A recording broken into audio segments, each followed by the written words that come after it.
حافظ ملت ممتاز الفقہا سلطان الاساتذہ رئیس المناظرین حضور محدث کبیر حضرت علامہ شاہ مفتی ضیاء المصطفیٰ صاحب قبلہ قادری مطلب العالی کی بارگاہ ناز میں بڑے ہی ادب و احترام کے ساتھ عریضہ حضوری پیش کر رہا ہوں کہ حضور والد دعائیہ کلمات سے ہمیں اور آپ کو شادکام فرمائیں. آئیے حضرت کا استقبال نعرہ تکبیر نعرہ رسالت کی صداؤں میں کر لیں. نعرہ تکبیر نعرہ رسالت عرص حضور صدر الشریعہ فیضان اعلی حضرت نعرہ تکبیر نعرہ رسالت.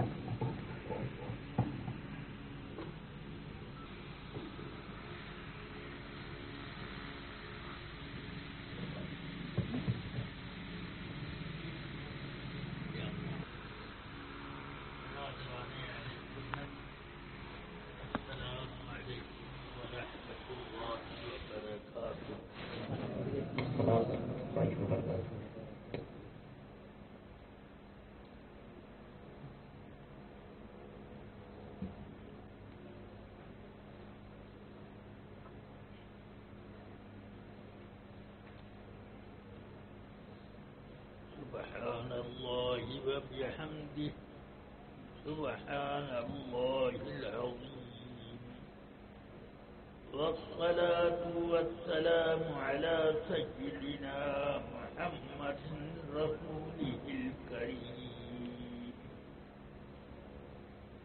وعلى آله وأصحابه أفضل الصلاة وأكمل التسليم. أما بعد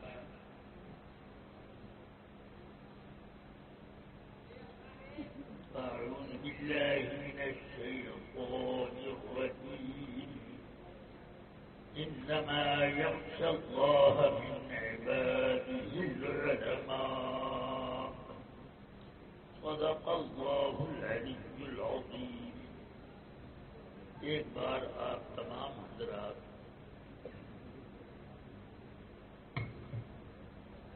درود شریف کا نذرانہ بارگاہ رسالت میں پیش کرنے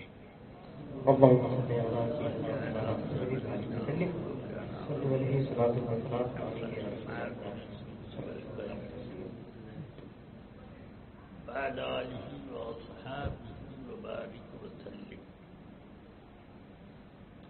ہم سنیوں کی عادت ہے کہ جب تقریر شروع کرنی ہوگی تو درود شریف پڑھتے بھی ہیں پڑھواتے بھی ہیں. کیا ہو گیا؟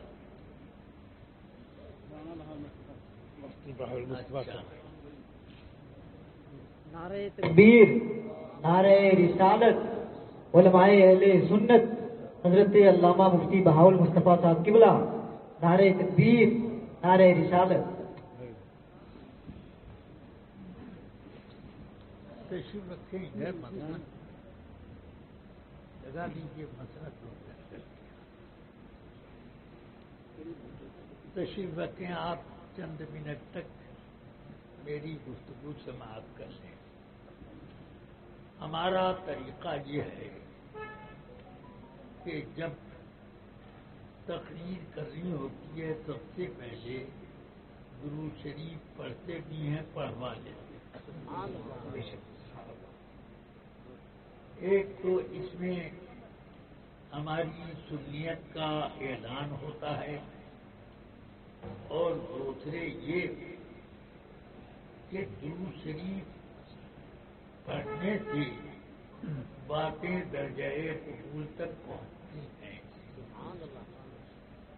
ترمذی شریف میں سیدنا عمر فاروق رضی اللہ تعالی عنہ سے یہ روایت ہے کہ آپ نے فرمایا الدعاء موقوف بین السماء والارض ما لم يصلى على النبی صلی اللہ علیہ وسلم. دعا بھی آسمان اور زمین کے درمیان لٹکی رہ جاتی ہے، یعنی قبول نہیں ہوتی. جب تک کہ رسول پاک پر درود پاک نہ پڑا جائے، جب دعا جیسی چیز لٹک جاتی ہے تو تقریر کیوں نہیں لٹکے گی؟ اس لیے ہم لوگوں کی یہ عادت ہے، چھوٹا مقرر ہو کہ بڑا مقرر ہو، سب درود شریف سے ہی اپنی تقریر کا آغاز کرتے ہیں۔ حضرت مفتی شمشاد احمد صاحب ویزا مجموع نے ایک شاندار تقریر فرمائی اور صدر الشریعہ کے فضائل کو بتائے، اس کے ساتھ ساتھ فقہ حنفی کی عظمت اور اس کی معنویت اور اس کا عند اللہ مقبول ہونا، یہ سب آشکارا ہو گیا۔ یہی وجہ ہے کہ مذہب حنفی کی اتباع دنیا میں مقلدوں میں آدھے سے زیادہ مقلد امام ابو حنیفہ ہیں اور باقی آدھے میں 3 اماموں کے درمیان تفصیل ہے۔ آپ سمجھ میں آئے گا، 4 اماموں میں امام اعظم کی یہ شان ہے اور احتیاط امام اعظم کی کتنی ہے۔ اصول فقہ کی بنیادی کتاب اصول بغدادی ہے۔ اصول بغدادی غالباً یہ تدوین اصول فقہ میں نمبر 1 پر آتی ہے۔ اس میں یہ لکھا ہے کہ امام اعظم اور امام شافعی کے درمیان اختلاف ہے کہ اگر فقہا صحابہ کرام میں کسی قول میں کسی مسئلے میں اختلاف ہو جائے تو کس پر عمل کریں؟ تو ایک تو یہ ہے کہ ان میں امام اعظم فرماتے ہیں ان میں جو زیادہ فقیہ ہو اس کے قول پر عمل کریں، مگر وہ یہ کہتے ہیں کہ امام شافعی کہتے ہیں کہ احادیث رسول کے بعد صحابہ کرام کے قول پر عمل کیا جائے، اس پر تو تمام لوگوں کا اتفاق ہے سوائے اس زمانے کے غیر مقلدین تھے کہ وہ صحابہ سے اونچے درجے کے ہوتے۔ اس زمانے کے غیر مقلد لوگ اس لیے وہ کہتے ہیں ہم صحابہ کی بات پر عمل نہیں کریں گے، ہم تو صرف اللہ اور رسول کی بات پر عمل کریں گے، صحابہ کوئی نبی تھوڑی تھے۔ تو کیا امام اعظم ابو حنیفہ اور امام مالک و دیگر ائمہ کیا صحابہ کو نبی مانتے تھے؟ جی نہیں، نبی کا مظہر اول مانتے تھے۔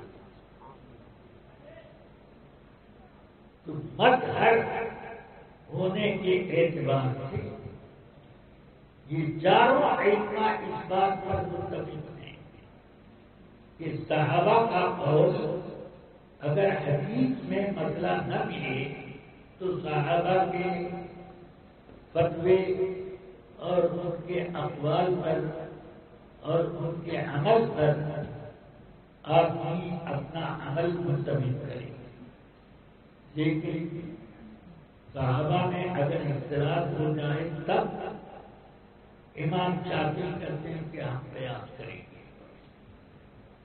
صحابہ کے اختلاف کے بعد ہم اپنے قیاس پر عمل کریں گے۔ امام اعظم فرماتے ہیں کہ صحابہ میں جب اختلاف ہو جائے تو ہم اپنے قیاس سے دونوں قولوں میں جو زیادہ قوی پائیں گے اس پر عمل کریں۔ کتنا بڑا فرق ہو گیا۔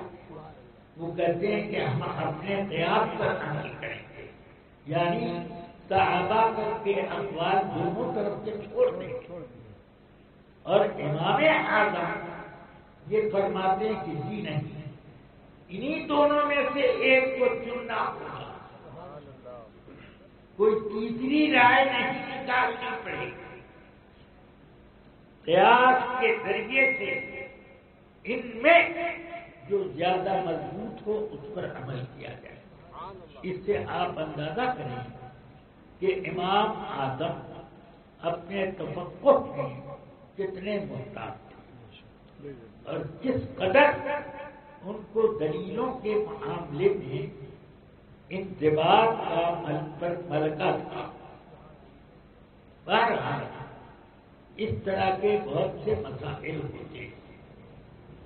امام ابو حنیفہ رحمۃ اللہ تعالی علیہ کے ایک شاگرد اور ان کے جلیل الشان اصحاب میں سیدنا عبداللہ ابن مبارک ہیں۔ انہوں نے چاہا کہ فن حدیث کی تکمیل اور اس کی اس میں جو کچھ میں نے سنا اس کی مطابقت اور تائید کے لیے حضرت امام اوزاعی رحمۃ اللہ علیہ سے بھی حدیثیں سن لی جائیں۔ ملک شام کے سب سے بڑے محدث اور سب سے بڑے فقیہ کوئی مانے جاتے ہیں، امام عبد الرحمن اوزاعی۔ تو حضرت سیدنا عبداللہ ابن مبارک رضی اللہ عنہ امام اعظم کے شاگردوں میں ہیں، مگر سوچا کہ وہاں بھی کچھ تکمیل کر لیں۔ تکمیل کرنے گئے، عرض کی حضور میں آپ کے پاس حدیثیں سننے آیا۔ کہاں سے آئے؟ کہ میں عراق سے آیا۔ عراق میں کہاں؟ کوفے سے۔ اچھا، وہاں ایک شخص ہے ابو حنیفہ، وہ دین کو بہت اٹل پٹل کرتے ہیں۔ جب یہاں سے فارغ ہو کے جانا تو ان کے پاس ہرگز مت جانا، ورنہ تمہیں وہ گمراہی کے راستے پر لگا دیں، غلط طریقہ تم کو سکھائیں گے۔ جیسا امام اوزاعی نے سنا تھا ویسا ہی ان کو بتا دیا۔ حضرت سیدنا عبداللہ ابن مبارک جو امام بخاری کے دادا استاد ہوتے ہیں، بخاری شریف میں سب سے پہلا باب جو ہے باب کیف کان بدء الوحی الی رسول اللہ صلی اللہ علیہ وسلم، اس میں ایک حدیث ہے حدثنا عبدان قال حدثنا عبداللہ بن مبارک۔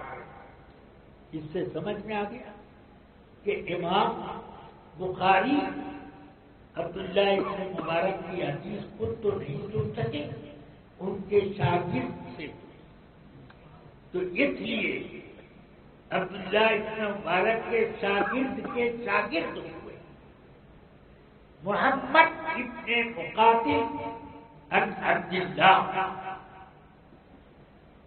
محمد ابن مسلمہ عن عبداللہ۔ عبداللہ ابن مبارک کی حدیثیں کتنی جگہ پر بخاری میں موجود ہے۔ یہ بہت بڑے محدث اور مقبول صاحب تصنیف ہیں۔ حدیثوں کی ایک کتاب کی ہے، کتاب الزہد غالباً کا نام۔ تو آپ وہاں پر یعنی امام اوزاعی کے پاس حدیثیں سنتے رہتے، کچھ مسائل آتے تو وہ اس کو حل کرتے۔ عبداللہ ابن مبارک نے 3 مسئلے اکٹھے کیے اور ان کے سامنے درس حدیث ختم ہونے کے بعد پیش کیے۔ حضور یہ 3 مسئلے ہیں، ان کا جواب کیا ہے؟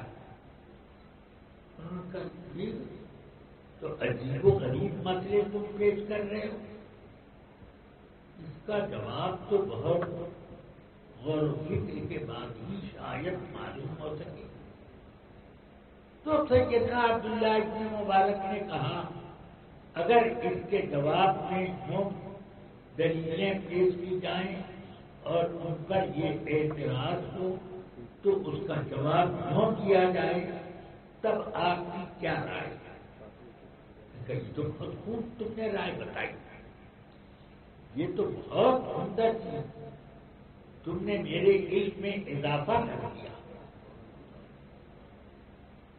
پھر دوسرے دن 3 مسئلے اور نکالے اور وہاں پیش کیے، وہاں بھی یہی حال ہوا۔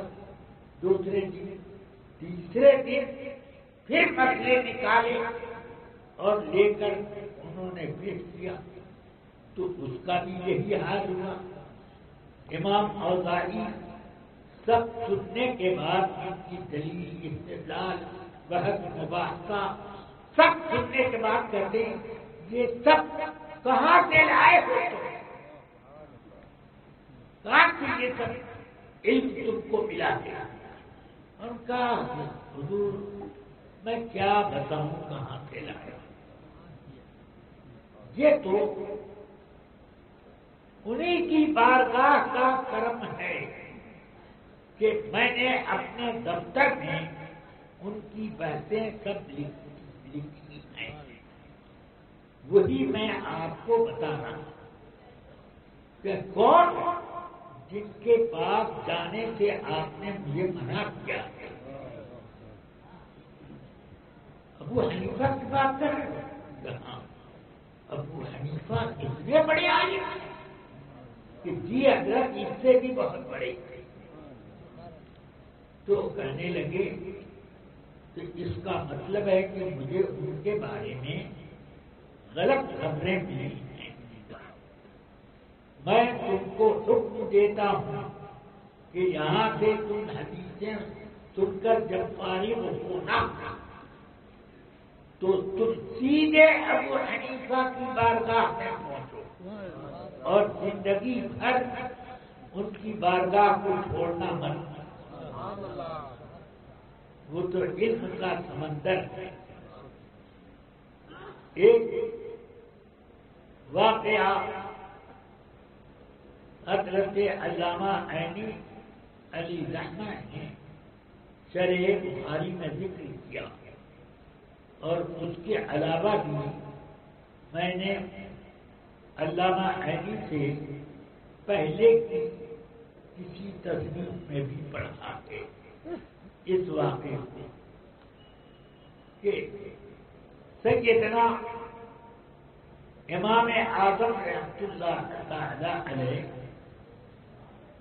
عمرے کے لیے مکہ گئے، طواف کیا، طواف کے بعد آپ نے 2 رکعت نماز مقام ابراہیم پر پڑھی، تو اس وقت امام اوزاعی کہیں قریب بیٹھے تھے، وہ دیکھ رہے تھے۔ جب آپ نماز سے فارغ ہوئے تو کہتے ہیں آپ نے یہ ابھی جو نماز پڑھی اس میں رفع یدین رکوع کے پہلے رکوع کے بعد کیوں نہیں کیا؟ تو انہوں نے کہا لم یصح فی ذلک عن رسول اللہ صلی اللہ علیہ وسلم، اس بارے میں کوئی صحیح مسئلہ رسول پاک سے تو مروی نہیں ہے۔ کہ ہاتھ اٹھائے کہتے ہیں حدثني سالم حدثني الزهري عن سالم بن عبد الله عن عبد الله بن عمر عن رسول الله صلى الله عليه وسلم أن النبي صلى الله عليه وسلم كان يرفع يديه قبل الركوع وبعده. کہ مجھے امام زہری نے حدیث سنائی، انہوں نے سالم بن عبداللہ سے سنا، انہوں نے اپنے والد عبداللہ بن عمر سے سنا. عبداللہ بن عمر کہتے ہیں کہ میں نے رسول پاک کو دیکھا کہ جب آپ رکوع میں جانا چاہتے اور رکوع سے جب اٹھ جاتے تو رفع یدین کرتے تھے. تو انہوں نے فوراً امام اعظم بولے کہ آپ کو یہ حدیث ملی. حدثني حماد قال حدثني علقمة حدثني إبراهيم النخعي حدثني علقمة قال حدثني عبد الله بن مسعود. ہم وہ علقمہ ابن قیس اور اسود دونوں کا نام لیا اور ایک روایت میں یہ کہ صرف علقمہ. تو اب فرماتے ہیں مجھے حماد نے حدیث سنائی. وہ فرماتے ہیں کہ مجھے امام ابراہیم نخعی نے حدیث سنائی. امام ابراہیم نخعی نے کہا کہ مجھے علقمہ ابن قیس نخعی نے حدیث سنائی اور اسود نے بھی حدیث سنائی. یہ دونوں روایت کرتے ہیں حضرت عبداللہ ابن مسعود سے کہ عبداللہ ابن مسعود نے فرمایا كان رسول الله صلى الله عليه وسلم إذا استفتح الصلاة يرفع يديه إلى أذنيه ثم يقعد. کہ جب رسول پاک نماز شروع کرتے تو اپنے ہاتھ اٹھاتے کان کی لو کے مقابل تک اور اس کے بعد پھر کبھی رفع یدین نہیں کرتے. تو اب یہ حدیث ہے، آپ نے حدیث سنائی، میں نے بھی حدیث سنا دی. تو انہوں نے کہا میں آپ کو حدیث زہری عن سالم عن عمر عن ابن عمر 3 واسطے کی حدیث سناتا ہوں اور آپ حماد عن ابراہیم عن علقمہ عن عبداللہ بن مسعود 4 واسطوں کی حدیث سناتے ہیں.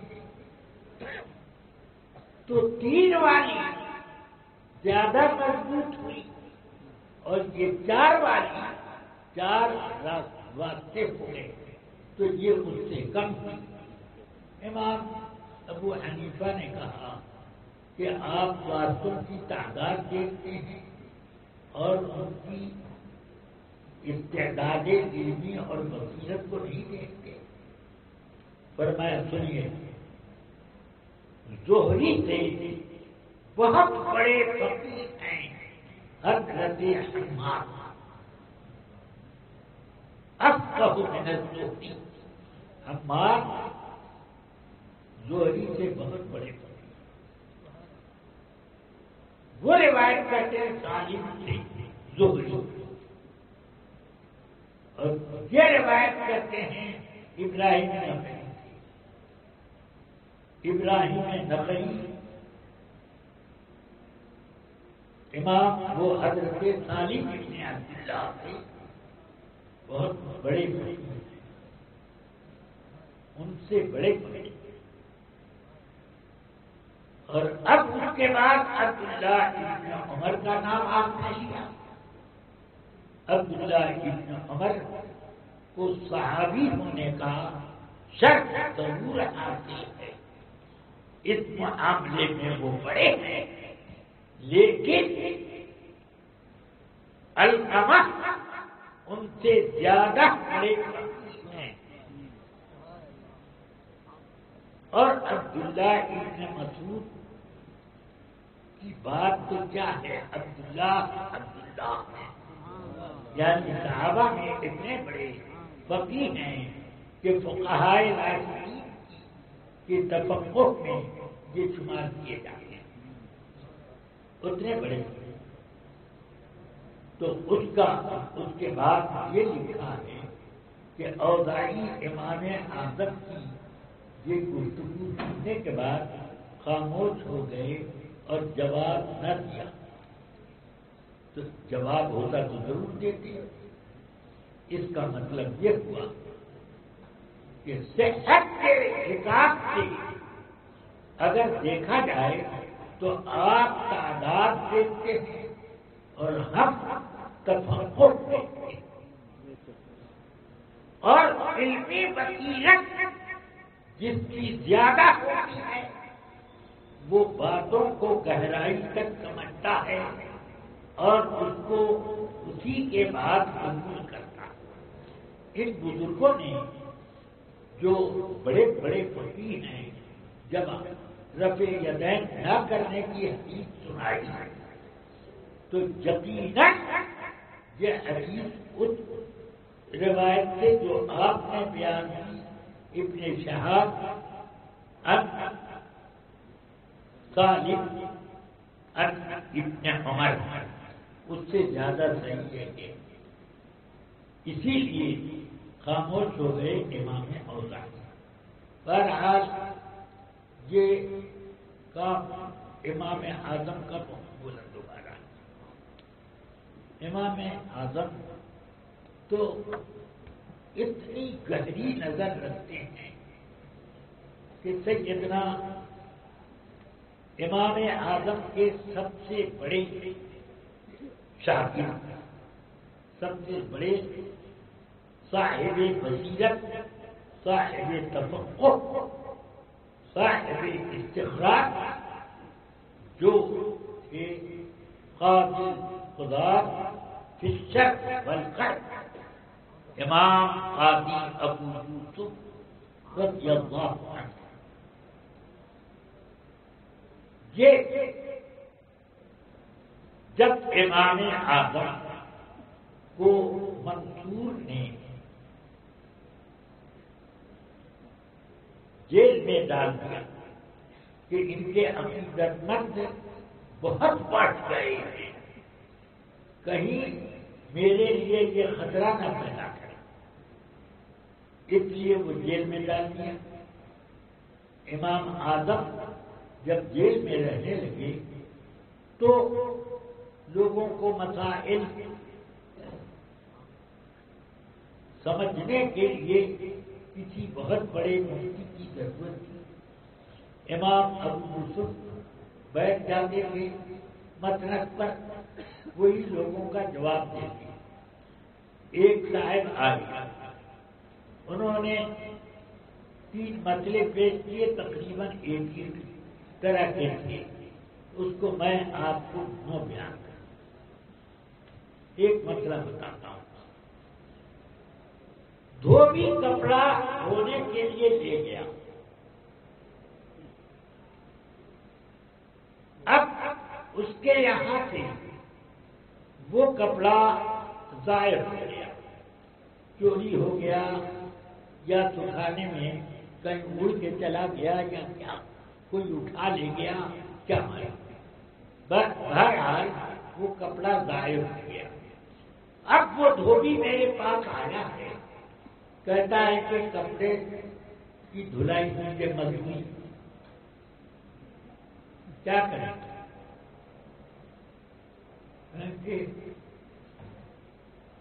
مزدوری مت دو، کہ یہ تو جواب غلط ہے، تو کچھ دیر سوچتے رہے، فرمایا کہ نہیں اس کو دینا پڑے گا۔ تو انہوں نے کہا یہ بھی جواب غلط ہے. انہوں نے کہا یا اللہ اس کو مزدوری دو یہ بھی غلط اور نہ دو تو یہ بھی غلط. تو کیا راستہ نکلے؟ بہت پریشان ہوئے. آپ جیل خانے میں امام اعظم سے ملاقات کرنے گئے تو امام اعظم دیکھتے ہی فرماتے ہیں اچھا شاید تم دھوبی والے مسئلے میں آئے ہو. کہا جی حضور کیا مسئلہ ہے؟ تو یہ اس کپڑا گم ہو گیا اس کے یہاں سے. اب وہ کپڑے والے سے مزدوری مانگ رہا. تو تم نے کیا جواب دیا؟ میں نے کہا کہ مت دو. غلط جواب دیا. دے دو. پھر کہا میں نے کہا یہ بھی غلط کیا. تو حضور یہ بھی غلط وہ بھی غلط تو صحیح کیا ہے؟ فرمایا سنو اگر وہ کپڑا دھونے سے پہلے چوری ہوا تو مزدوری کس بات کی ملے گا؟ ابھی تو دھوئے گی مزدوری کیا؟ اور اگر دھونے کے بعد چوری ہوا تو تمہارا کام تو اس نے کر دیا اس لیے تمہیں مزدوری دینی پڑی. تو اب اتنی باریکی مسئلے میں نکالنے کا ہنر یہ ایک امام اعظم کو اللہ کی طرف سے وصیت میں آئی بات. اب یہ سمجھ لو کہ امام اعظم اتنے بافید ہیں کہ جب تک دنیا میں اسلام ہے اس وقت تک فقہی بصیرت والے امام اعظم بھیجتے رہیں گے. سب پر نظر رکھتے ہیں اپنی قبر انور سے. میں 1995 میں یا 1994 میں یاد نہیں آ رہا ہے. بہرحال میں گیا کویت. وہاں سے گیا کہ بغداد شریف یہاں سے قریب ہے. 5-6 گھنٹے کار سے جا کر کے اب وہاں امام اعظم اور غوث پاک رضی اللہ عنہما دونوں کے روضے پاک پر فاتحہ پڑھنے اور کچھ مدد مانگنے تو گیا. امام اعظم کے روضے پر جب گیا میں تو ایک مسجد کی پشت پر ان کی قبریں تھیں اور مسجد بھری ہوئی تھی. طلبا کتاب لے کر کے پڑھ رہے تھے. کوئی استاد بس اکیلے وہ اپنی اپنی کتاب جاتے. تو ایک سے میں نے عربی میں پوچھا آپ لوگ یہاں پر کس سے پڑھتے ہیں؟ کس عالم سے؟ کریں گے ہم لوگ تو کالج میں پڑھتے ہیں. تو میں نے کہا یہاں پر پھر کیوں آئے ہیں؟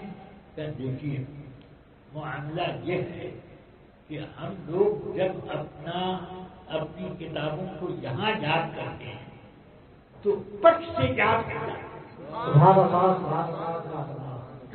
اور دوسری جگہ یاد کرتے ہیں تو بڑی محنت کرنی پڑتی ہے. یہ میں نے کہا تو یہ کیسے آپ کو معلوم ہوگا اور یہ کہاں سے ہو جاتا ہے؟ اور بھی تو مسجدیں ہیں کہ نہیں. اس صاحب قبر کا فیض ہے ان کا فیض ہے. تو امام اعظم آج بھی فیض اپنا تقسیم کرتے ہیں. میں نے قبر پاک پر انگلی پھیری تو تھوڑی سی دھول مجھے انگلی پر محسوس ہوئی.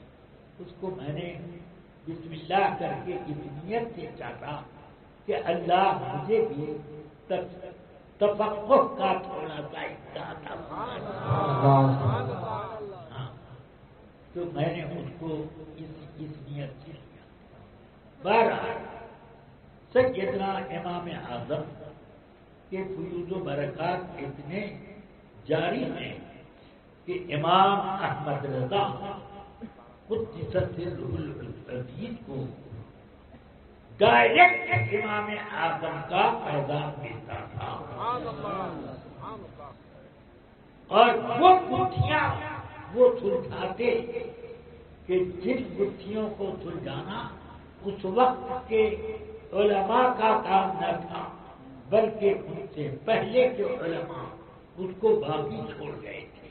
اسی لیے اعلیٰ حضرت فرماتے ہیں کم ترک الاوائل للأواخر، اگلے گزرے ہوئے لوگوں نے مجھ بعد میں آنے والے کے لیے کتنا کام چھوڑ دیا ہے. یعنی یہ نہیں کہہ رہے کہ وہ نہ کر سکے میں نے کیا، یہ تو آج کل کے بولوں کا وہ یہ کہتے ہیں کہ انہوں نے میرے کرنے کے لیے یہ کام چھوڑا. ہاں کتنا ادب ہے اپنے بزرگوں کا، سمجھ گیا. ہاں اس زمانے میں تو کچھ لوگ کہتے ہیں بھائی اعلیٰ حضرت کی یہاں چوک ہو گئی، معاذ اللہ، یہ اس طرح کی باتیں کرتے ہیں. اللہ تعالی نے اعلیٰ حضرت کے قلم کو چوک خطا سے بہت محفوظ رکھا. وہ اتنے بڑے صاحب فقہ و بصیرت تھے کہ راجستھان میں ایک جگہ ہے الور، وہاں کے بہت بڑے مفتی اعظم راجستھان حضرت مولانا سید دیدار علی صاحب مفتی اعظم راجستھان وہ تھے. انہوں نے اعلیٰ حضرت کی کچھ کتابیں پڑھی، کچھ فتوے پڑھی، تو ان کو شوق ہوا کہ چلیں ان کی زیارت کر لیں اور اس سے ہم کو بھی کچھ حصہ مل جائے. ان کی زیارت آئے تو اعلیٰ حضرت اس وقت نماز پڑھا رہے تھے اپنی مسجد میں. گھر کے بہت قریب ہے جس مکان میں حضرت تاج الشریعہ رہتے تھے، وہی مکان اعلیٰ حضرت اسی میں رہتے تھے. تو اس مکان سے چند قدم کے فاصلے پر مسجد چلی. تو وہی مسجد کے پاس آپ نے تانگا رکوایا اور تانگے والے سے کہا سامان یہاں مسجد کی سیڑھی پر رکھو، اور آپ جلدی سے ایک مٹی کا لوٹا، اس وقت چلتا تھا، اس زمانے میں نلوں میں وضو کرنے کا رواج نہیں تھا اور نل ہوتے تھے، لوٹا ہوتا تھا، لوگ کنویں سے یا چاپا کر کے وہ لوٹے بھر کر کے وضو کرتے تھے. یہ طریقہ تھا. تو اب لوٹا انہوں نے اٹھایا اور ایک بستی کا لڑکا ڈول کھینچ رہا تھا. آپ پہنچے اس کے پاس، وہ ڈول ہاتھ میں لیے ہوئے پانی سے بھرا. فرمایا بیٹے ذرا اس میں پانی دے دو، میں وضو کر دوں نہیں تو جماعت چھوٹ جائے گا. وہ مسکرایا، کہنے لگا حضور میرے وضو سے، میرے پاس بھرے ہوئے پانی سے آپ کو وضو کرنا کیسے جائز ہے؟ چپ، تب میں نابالغ ہوں. جس کے گھر لے جاؤ گے پانی بھرنے، ان کے گھر میں دے دو گے، ان کا وضو کیسے صحیح ہوگا؟ تو کہا کہ حضور میں ان سے یہ بھرنے کا پیسہ لیتا ہوں، میں مفت میں ان کو نہیں دیتا اور آپ مفت میں مانگ رہے ہیں، تو آپ نے سن لیا، پھر ڈول اس سے خالی کروایا کہ تم اپنے مچھر لے لو اور اپنے ہاتھ سے ڈول پکڑ کے کنویں سے پانی نکالا، لوٹا بھرا، وضو کیا، جماعت میں شریک ہو گئے۔ جب نماز اور اوراد سے فراغت ہوئی تو وہ اعلی حضرت رضی اللہ تعالیٰ کا قدم پکڑ لیتے ہیں اور کہتے ہیں حضور آپ کے دربار میں آنے کے بعد دیدار علی کو اپنے علم کا دیدار ہو گیا، اپنے مرتبے کا اپنا مرتبہ سمجھ میں آ گیا۔ فرمایا کیا ہو گیا؟ میں حضور یہاں سے یہ حال ہے کہ آپ کی گلی میں رہنے والا بستی کا بچہ مجھ سے زیادہ مسئلہ جانتا ہے، مجھے یہ یاد ہی نہیں تھا کہ نابالغ کا بھرا ہوا پانی کسی بالغ کے لیے جائز نہیں سوائے والدین۔ والدین اپنے نابالغ بچوں سے خدمت لے سکتے اور دوسرے کو کیا، تو اس لیے یہ ہے۔ تو اس سے آپ سمجھ لیں کہ اعلیٰ حضرت صرف مسئلے کا ادراک اور اس کا استخراج ہی نہیں کرتے تھے، بلکہ لوگوں کو بتا بھی دیتے تھے، بچے بھی اس گلی کے عالم ہوتے تھے۔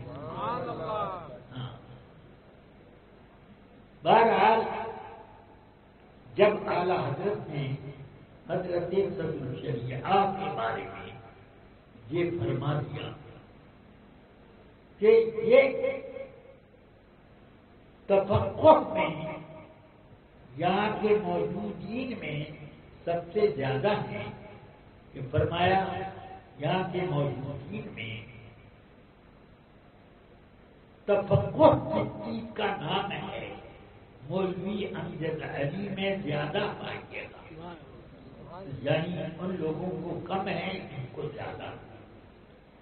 ان میں بڑے بڑے لوگ تھے، حضرت الفاظی بھی تھے، کٹوچے شریف کے محدث صاحب بھی تھے، اور مولانا عید الاسلام صاحب برہان ملت کے والد وہ بھی تھے، وغیرہ وغیرہ، ایسے بڑے بڑے لوگ تھے، مزے ہوئے۔ مگر سب کے سامنے یہ اس کے علاوہ صرف تفقہ نہیں، تفقہ کے ساتھ اپنے حالات کو فکر کے مطابق بنا دینا یہ بھی تھا۔ اسی لیے اعلیٰ حضرت فرماتے ہیں میرا امجد مرد کا پکا، مرد کا پکا وہی ہو سکتا ہے جو اپنے علم پر عمل کرنے میں بھول چوک بھی نہ کرے، تو مرد کا پکا یہ اعلیٰ حضرت نے فرمایا۔ اب صدر الشریعہ علیہ الرحمہ کا ایک مزاج تھا، اس زمانے میں دین کے کس کام کی ضرورت ہے اس چیز کی طرف ان کی نظر بہت تھی۔ اسی بنا پر ترجمہ القرآن، کنز الایمان کی ترجمہ القرآن اعلیٰ حضرت سے لکھوانے میں انہوں نے اتنا اصرار کیا، اتنا اصرار کیا کہ اعلیٰ حضرت کو تیار ہونا ہوا، اور فرمایا اس کے لیے چند شرطیں. نمبر 1 یہ کہ قرآن مجید کے جتنے ترجمے اردو میں سنی غیر سنی کسی کے بھی ہوں وہ سب لائے جائیں اور فارسی کے بھی ترجمے لائے جائیں. پھر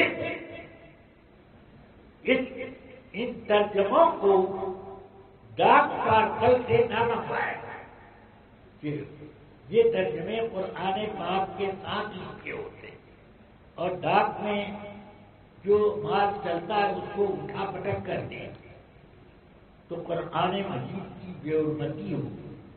اس لیے کوئی سفر میں جائے اور جہاں ملتا ہے وہاں سے لائے. یہ 2 شرطیں ہو گئی. تیسری شرط یہ کہ جتنا میں ترجمہ لکھوا دوں اس کو متداول تفاسیر سے ملانا پڑے گا. ملانے کے بعد کوئی چیز قابل ترمیم و تبدیل ملے تو اس کو نوٹ کر کے میرے سامنے پیش کیا جائے. جب تک وہ کام نہیں ہوگا متداول تفاسیر سے اس کے ملاپ کا تب تک میں آگے کا ترجمہ نہیں کراؤں گا. اس لیے فرماتے ہیں حضرت سبیل شریعہ کوئی ان سب کاموں کے لیے باوجود فرمائش اور خرچے وغیرہ لینے کے تیار نہ ہوا. اس لیے میں نے یہ سب کام اپنے ذمہ لے لیا. میں نے سفر کر کر کے وہ سارے ترجمے جمع کیے. پھر اس کے بعد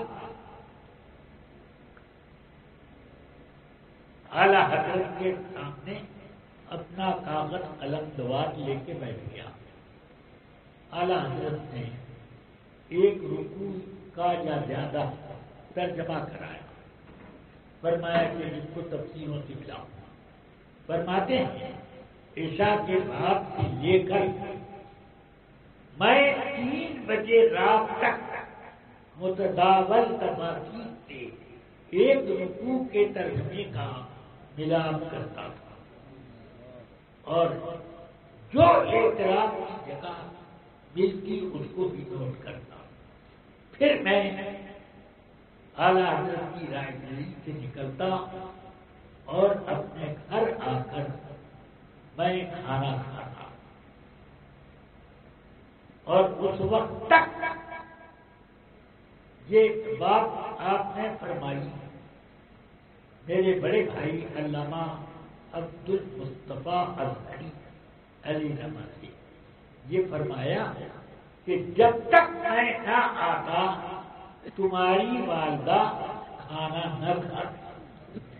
کئی بار ان کو میں نے سختی سے تنبیہ کی کہ تم کھا کے سو جایا کرو مگر وہ نہ مانے کہ جب تک آپ نہ کھائیں میں کیسے کھاؤں. تو بہرحال فرماتے ہیں کہ اس طرح آپ نے پورا ترجمہ پورے قرآن کا ترجمہ کیا. اعلیٰ حضرت علامہ اظہری صاحب نے لکھا ہے کہ 4 جگہیں پورے قرآن مجید کے ترجمے میں ایسی ہوئی کہ وہاں صرف 1 لفظ بدلنا پڑا. اس سے آپ اندازہ کریں کہ اعلیٰ حضرت کی بصیرت کا اور آپ قرآن شریف سامنے رکھ کے ترجمہ نہیں کراتے بلکہ بس وہیں بیٹھے ہوئے ہیں ترجمہ بولتے جا رہے ہیں. اعلیٰ بہرحال اب یہ کام پورا ہو گیا تو میں نے عرض کی حضور اللہ کا شکر کہ آپ نے بڑا کرم فرمایا، قرآن حکیم کا پورا ترجمہ فرما دیا۔ اب ایک اور کرم فرما دیں کہ آپ اس کی مختصر جامع تفسیر بھی لکھوا دیں۔ فرمایا کہ کیا لکھوں؟ میں خود ہی لکھتا ہوں۔ سورہ فاتحہ کی تفصیل لکھنی چھوٹی تھی، 500 صفحات ہو گئے اور ابھی اس کی تفصیل ختم نہ ہوا۔ میں نے دیکھا تو عرض کی میں نے، حضور اتنی تفصیلی تفصیل میں تو سب کام رہ جائے گا، اس لیے جامع مختصر تفصیل لکھ دیں۔ فرمایا کہ جب میں لکھنے بیٹھتا ہوں تو جب مضامین کی آمد ہوتی ہے تو میں اس کا کیا کروں؟ فرماتے ہیں کہ پھر روک دیا آپ نے تفصیل لکھنا۔ تو فرماتے ہیں صدر الشریعہ، مجھے اس کے بعد سخت افسوس ہوا کہ میں نے یہ بات اعلیٰ حضرت سے کیوں کہی۔ جو لکھ دیتے کم سے کم علمی خزانہ تو ہمارے لیے ہوتا۔ اس سے آپ صدر الشریعہ کی عقیدت اعلیٰ حضرت کے ساتھ جو ہے پھر اعلیٰ حضرت رضی اللہ عنہ کے تمام خلفاء صدر الشریعہ کو کہتے تھے احب خلفاء اعلیٰ حضرت، اعلیٰ حضرت کے جتنے خلیفہ ہیں سب سے زیادہ چہتے خلیفہ یہ تھے، اس لیے کہ اعلیٰ حضرت نے بیعت کرنے کے لیے کسی کو اپنا وکیل نہ بنایا سوائے کہ میری طرف سے آپ مرید ہونے والوں کو مرید کر دیا، میرا مرید ہوگا، یہ صرف ان کو دیا، کسی اور کو نہیں۔ اس سے آپ سمجھ سکتے ہیں کہ اعلیٰ حضرت کو ان پر کیسا اعتماد تھا اور کیسی محبت تھی۔ بہرحال یہ سب صدر الشریعہ نے دیکھا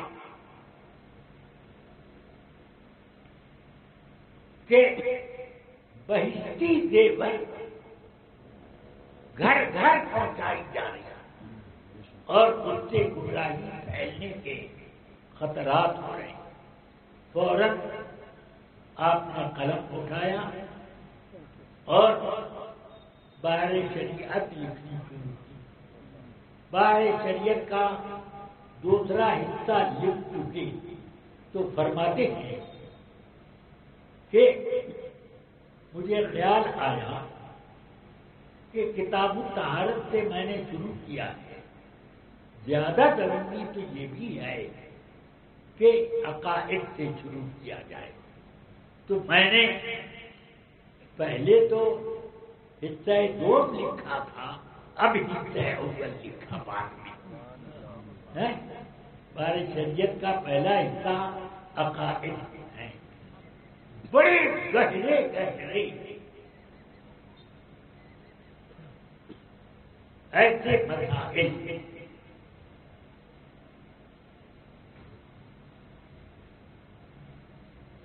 کو اردو زبان میں آپ نے بیان فرمایا کہ اس کو بڑی بڑی کتابوں میں سمجھنے میں بڑی زحمت ہوتی ہے، اور اس میں اب جیسے جی کہ اللہ کی صفات لا عین لا غیر، تو اس پر تھوڑا سا لکھا ہے مگر وہ تھوڑا لمبی لمبی باتوں پر غالب اتنا مفہوم ہے۔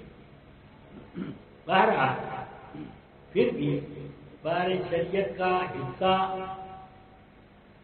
صحیح طور پر اچھے علماء کے علاوہ کوئی عالم حل بھی نہیں کرتا۔ ایسی وہ کتاب بہرحال یہ بہار شریعت آپ نے اسی لیے لکھی کہ بھجتی زیور کا زور توڑ دیا جائے، بہت مقبول ہونے لگی تھی وہ، مگر جب بہار شریعت آئی تو دارالعلوم دیوبند میں اس کو رکھا گیا اور اس کو دیکھ کر کے فتوا دیا جانے لگا۔ سمجھ رہے ہیں آپ؟ یہ ہے حضور آپ سے ملت فرما رہے تھے کہ لوگ کہتے ہیں کہ صدر شریعت سب سے بڑی خدمت بہار شریعت ہے، مگر کہتا ہوں میں، فرما رہے تھے کہ میں یہ کہتا ہوں کہ یہ دوسرے نمبر کی خدمت ہے، پہلے نمبر پر علماء نظام کو پیدا کرنا چاہتا، یہ صدر شریعت کی سب سے بڑی خدمت ہے۔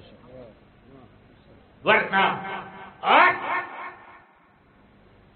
علم علماء کے پاس بس اوچھا علم رہ جاتا، ورنہ گہرائی والا علم نہ۔ حضور صدر شریعت ہر فن مولا حضرت علامہ عبدالمصطفی الازہری ہمارے بڑے بھائی علیہ الرحمہ وہ فرما رہے تھے، اور انہوں نے غالباً اسی مضمون میں لکھا بھی ہے کہ جب ہم لوگ دادوں ضلع علی گڑھ میں رہتے ہیں، ریاست دادوں میں، تو ایک شخص بخارا سے، غالباً بخارا سے آئے اور ہاتھ میں ایک موٹی سی کتاب لے کے آئے، اس کا نام تھا شرح مطالعہ۔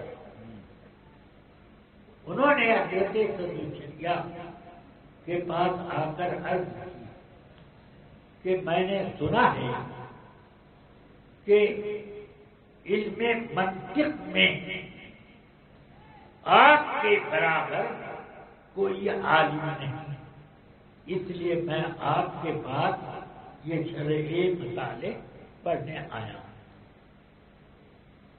مگر مشکل یہ ہے کہ میں اردو میں نہ بول پاؤں گا اور نہ میں سمجھ پاؤں گا، اس لیے آپ فارسی میں اگر یہ مجھے پڑھا دیں تو بڑا کرم ہوگا۔ فرماتے ہیں اتنا لمبا سفر کر کے وہ آئی اور اس کتاب کا پڑھنے والا بھی کوئی ہمارے مدرسے میں نہ تھا، تو اس لیے صدر شریعت نے کہا میں تمہیں پڑھا تو دوں گا اور فارسی ہی میں پڑھاؤں گا، مگر چھٹی کے بعد پڑھایا ہوگا، میں مدرسے کی گھنٹیوں میں سے کوئی وقت نہیں ہوگا، ورنہ میرے طلبا کا نقصان ہوگا۔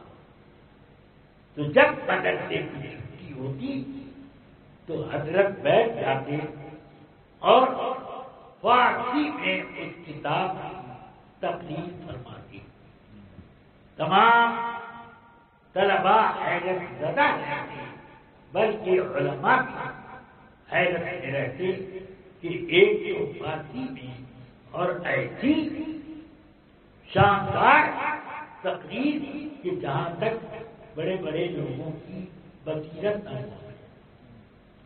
حضرت مولانا برکات احمد صاحب ٹوکی علی رحمہ کے ایک شاگرد بھی ریاست داروں کے اس مدرسے میں نائب صدر تھے، بڑے قابل تھے، وہ بھی تعریف کیے بغیر نہ رہتے، ورنہ معقولات میں وہ بہت ماہر تھے۔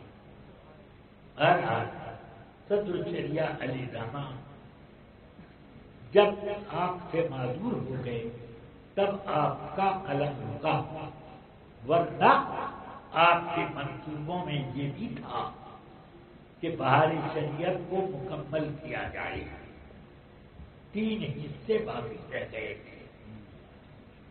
خود آپ نے تحریر فرمایا کہ اس میں وہ میری آنکھ کی روشنی چلی گئی. اب میں لکھنے اور پڑھنے کے قابل نہ رہا. اس لیے اب میں اپنے اولاد اور اپنے شاگردوں کو وصیت کرتا ہوں کہ آپ لوگوں میں سے کوئی اس کی تکمیل کر دے. تو حضرت مفتی وقار الدین صاحب علی رحمہ اور حضرت مولانا مفتی ظہیر الدین سید ظہیر الدین احمد علی رحمہ نے اور یہ مل ہوئی کر کے وہ نسخہ وہ جو باقی تھا وہ پورا کر فرمایا کہ میرے منصوبے میں یہ بھی داخل تھا کہ بہار شریعت کی تکمیل کے بعد اسی طرح ایک کتاب تصوف میں لکھوں گا. اب وہ کام رہ گیا، وہ کام رہ گیا. اب اس کام کو کوئی زبردست ساتھ میں علم وہ بصیرت غزالی زماں جو ہو وہی کرے تو ہوگا، ورنہ اب وہ رہ جائے گا. اللہ تعالیٰ کرم فرمائے. اور آج میں اور بھی بہت ساری باتیں ہیں وہ چھوڑ دیتا ہوں. میں نے بہت وقت لے لیا، اسی پر بات ختم کرتا ہوں. حضرت صدرالشریعہ علیہ رحمہ کے کارنامے بہت ہیں. گوسی جو آج مدینۃ العلم بنا ہوا ہے یہ صدرالشریعہ اور اس میں میرے سب سے بڑے بھائی جان مولانا حکیم شمس الہدیٰ صاحب علی رحمہ کا ہاتھ ہے. وہ چن چن کر کچھ لوگوں کو صدرالشریعہ کی خدمت میں بھیجتے کہ میں فلاں کو بھیج رہا ہوں، آپ ان کی تعلیم کا بندوبست کرتے ہیں. اس طرح ادھر ادھر سب حضرت مولانا غلام گیلانی صاحب، حضرت مولانا غلام یزدانی صاحب علیہ رحمہ، حضرت مولانا عبد المصطفیٰ اعظمی صاحب اور اس طرح سے کتنے لوگ جو عالم ہوئے کھوتی میں گلی گلی وہ سب حضرت صدرالشریعہ کا پیغام. اور اس میں مقدمت الجید کا کام میرے بھائی جان علی رحمہ نے. ان کے دل میں بھی یہ درد تھا کہ ایسے ہوں. ادری کا مناظرہ کرانے میں سارا انتظام آپ نے اکیلی کی. کتابیں اٹھوا کر حضرت صدرالشریعہ کی لائبریری سے وہ وہاں تک لے گئے پیدل. اس زمانے میں تو ٹرین سے بھی جانا آنا مشکل تھا. بہرحال تو پیدل کچھ جوان لوگ کتابیں لے کر گئے اور ڈر تھا کہ وہاں کے لوگ وہابیت زدہ ہو گئے تھے، دیوبندیت غالب آ گئی تھی. وہ لٹ ماری پر آمادہ ہو گئے. اس لیے یہ اسنا بڑکے اسنا اور سلطان پور یہ ملکہ پور وغیرہ کے خان صاحبان کو آپ نے جمع کیا لٹ ماری کے لیے اور 150 لٹ ماری کو لے کر کے پہنچ گئے. تب وہاں پر جا کر ادری کا مناظرہ ہوا. سمجھ گیا؟ یہ سب چیزیں لوگوں کو نہیں معلوم ہے کیونکہ اب اس زمانے کے دیکھنے والے لوگ نہیں رہے. مگر میں بھی نہیں تھا اس وقت، اور میں نے ان لوگوں سے یہ باتیں یاد رکھیں جو لوگ اس مناظرے میں شریک تھے اور اس مناظرے کے انتظامات میں بھی بھائی جان کے ساتھ تھے، ان لوگوں سے۔ بہرحال یہ سب یادیں رفتگاں ہیں۔ اللہ تبارک و تعالی ہم سنیوں کے دلوں میں اس طرح کا جذبہ پاکسالیت سنیت پیدا فرمائے اور طلبا علم حاصل کرے تو صدر الشریعہ کا میدان کرم لے کر جائیں۔ ہاں، اور سن لیجیے کہ ان کا فیضان اب بھی جاری ہے۔ میں نے قرآن حکیم پڑھنے کا قواعد تک تو اپنے تجوید کے سارے قواعد میں نے اپنے بڑے ماموں جان فیض العارفین مولانا غلام حافظ صاحب سے پڑھے۔ مجھے بہت کوشش کرتے رہے کہ ان قواعد کا اجرا کر لیں، مگر اجرا نہیں ہو پاتا تھا۔ تو آپ نے فرمایا کہ دیکھو، رمضان میں ہر روز پہلی رمضان سے لے کر 30 رمضان تک ہر روز صدر الشریعہ کے مزار پر جانا۔ اس وقت تک یہ مزار بنا نہیں تھا، صرف پکی قبر شریف پر گئی تھی۔ تو میں بورا لے آتا، ایک بورا لے آ کر بچھا کے بیٹھ جاتا اور اسی پر رحل پہ قرآن حکیم رکھ کر کے تلاوت کرتا۔ ہر روز ایک پارہ وہاں پڑھو تو میں پڑھتا تھا۔ 28 روز تک پڑھا۔ اس کے بعد